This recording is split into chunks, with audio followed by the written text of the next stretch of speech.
Okay, happy Thursday, everybody. Hope everybody's well. Hope everyone's having a great week. Today actually is a special day on the Jewish calendar. Again, whether you practice, you don't, Jewish, not, don't matter. It's interesting. We get a lot of these days, as you can tell. If you've been with me on the booth for a while, you are constantly hearing about special Jewish days. We have a lot of stuff. We got holidays. It's good. It keeps it interesting. We keep thinking about the right things. Today is actually a day called Lag BaOmer. The Omer is a count between Passover and Shavuot, which is the holiday that we commemorate the giving of the Torah on Mount Sinai. That count is called Omer. Today's the 33rd day of the Omer, and the reason why it's an important day is it's actually a day of celebration, because we remember the end of the plague that broke out that killed 24,000 of Rabbi Akiva's students. And we also commemorate the life of a great man named Rabbi Shimon Bar Yochai, who brought Kabbalah to the world. So if you ever heard of Kabbalah, today is the day in which we remember the man who brought it to us. So it's a special day, and it's a day of celebrations and bonfires. It's an amazing day. So do something special today. Okay, we're talking about mimetic desire. Now, it starts to become more and more relevant the more you think about it, right? The more you think about it, the better you get at it. Understanding yourself is a way in which you can grow, right? And trying to look at your life and trying to separate between, I really want to do this because it's right, or I should, or it's what I want deep down, versus, I didn't know I wanted this, but I want it now. Or I want this because everyone else has it. Right? Like, you watch kids grow up, they live in mimetic desire, right? Like, because they live in a fishbowl, right? Kids live in a social experiment, right? We stick them in an environment in which they have no choice who's with them, right? They don't choose their surroundings. Maybe they can choose their friends, but only from a select pool of people, right? If a kid goes to school, the kid's not choosing who gets to go to his class, right? It's basically who was born around the same time and who lives in the same area and whose parents choose this place, if it's private, or whose parents live in an area if it's public, right? But that's it. And then from the select pool of people, you get to like pick and choose. So it's crazy, but that's, from a social perspective, but it's life. So they're constantly in mimetic desire, but they have no standing. They're just as only as valuable as the people around them. That's how they have to survive in a social environment like that. Once you get out to the real world, you get to pick your friends. You get to not go to places, right? So when you're living this way, when you grow up this way, you start to not know the difference between I love sports versus everyone here thinks that sports is important, so now I love sports. Between I really want to study this, or this is considered to be important, so I should study this. Now, the reason why this is so critical is because every goal you have in life is exhausting. It's not easy to hit a goal. Even easy goals aren't easy to hit. They require attention. They require emotional investment. They require mental discipline. And we know, because we've been talking about this, that it takes time.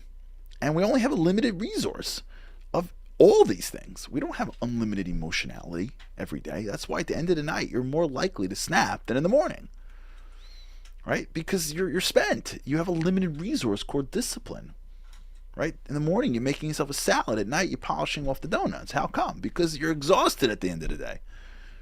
Your discipline waned. You used it for eating and traveling and traffic and the train and dealing with your coworkers and the phone call you didn't want to get and whatever. The half a dozen things that you had to deal with, you dealt with, and that sucked away your discipline.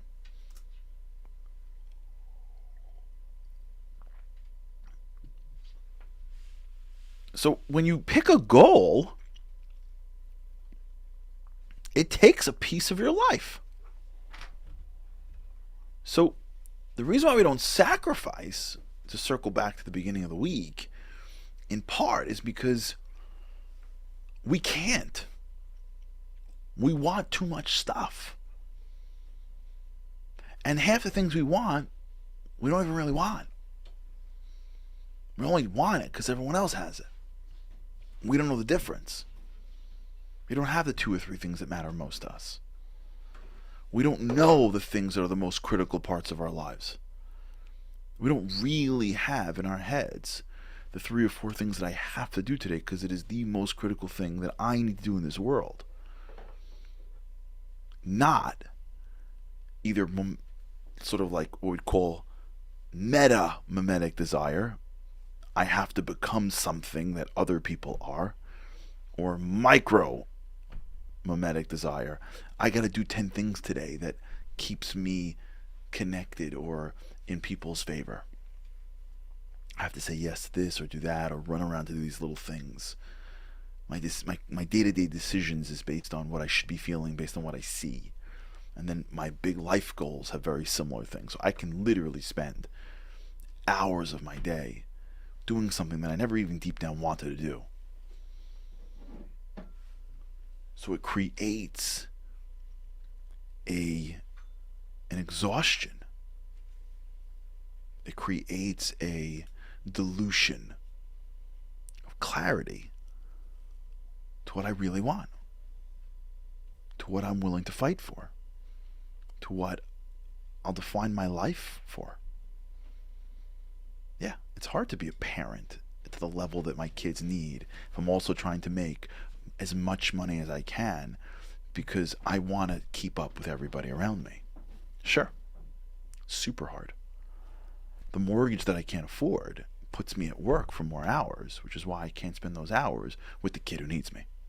Now, I didn't make that calculation, but isn't it? Isn't it?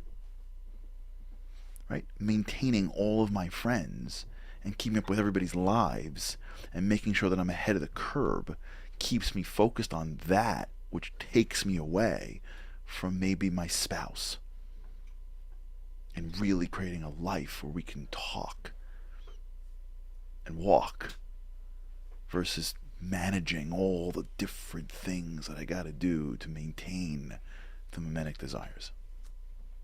With me? Deepening my spirituality is an impossibility because my friends don't have it. It's still not valuable. So everything I do is a sacrifice beyond what I need because I don't see a value in anything that it can give me. Take anything in your life. As you break down why you want it, what you find is that there's a cost. And the cost is that it dilutes the stuff that you really want, which takes you further from being able to sacrifice for it. You know, there's a time where people were stripped of what they had and they just broke it down and did what they needed to do. And they sacrificed everything and they achieved incredible things. We spoke about it like 2 weeks ago. You know, survivors that came to these shores after the Holocaust, they had nothing. And they had very clear goals: survival, rebuild families, and they did crazy stuff to do it. People that were in Israel in 1948 and were fighting 5 armies with bottles of seltzer because they had no more bombs out of German repurposed airplanes that they didn't know how to fly. They were super focused on what was the most important thing, and they did crazy stuff. When you look at people that achieve incredible things, they know what they want. And they're super focused on getting it. And even if they've got to do the mimetic stuff afterwards, they know the difference. They don't have it all in one huge pot in which they're always exhausted. And they never have enough energy to go the extra mile on anything. They're just juggling. And I'm in no way saying I got this down. I am juggling just like you're juggling. Let's just call it out. The lack of clarity with what I really want in my life, what I really need to do in this world. What are my really most important things? My ability to allow mimetic desires and innate desires to mix together freely allow me to spend enormous amounts of time on things that I never deep down wanted, exhausting me from getting that which I do, and then diluting my abilities to actually do it in a way that will allow me to sacrifice what I need to sacrifice to get it done. And here we are.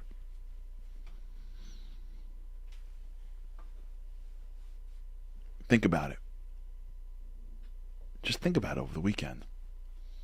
What are my most important goals? Yeah, if you can't do that, what do I do all week? Think about that. What did I do this week?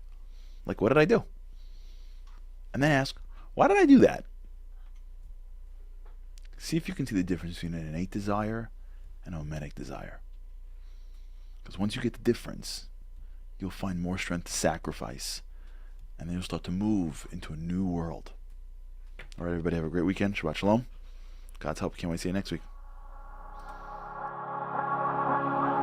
Living on a lifeline. The world doesn't ever seem to change. Looking for the sunshine, but you're caught up in the rain. It's like your eyes are wide open, but you cannot see. You're watching life pass you by like 1, 2, 3.